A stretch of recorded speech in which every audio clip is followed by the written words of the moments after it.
Alright folks, for those that don't know that solar can perform in really, what do you say? Treacherous weather.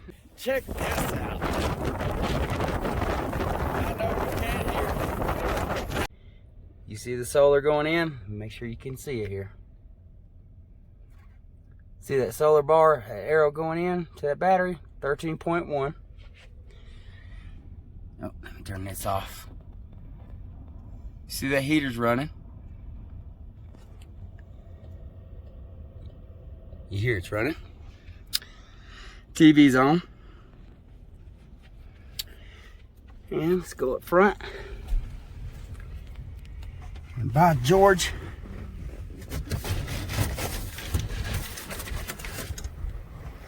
that right there is a full-on. All right. Oh, fell out the door again. That's not funny.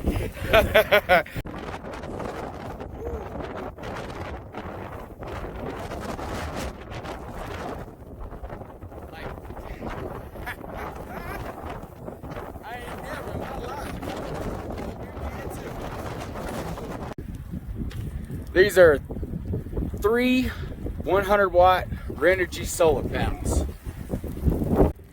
But as you can see, this is a full-on blizzard. And they are performing. So Renogy, if you want to work with us, with Brandy and Terry, reach out to us. We'd be glad to sponsor your product. Y'all have a good one now, and I hope you enjoyed a little short video. Give you a little bit of information. It's about van life and anything that's important, even in a blizzard. You can still get yourself some power with a little bit of solar. Thanks for energy. You guys have a good one.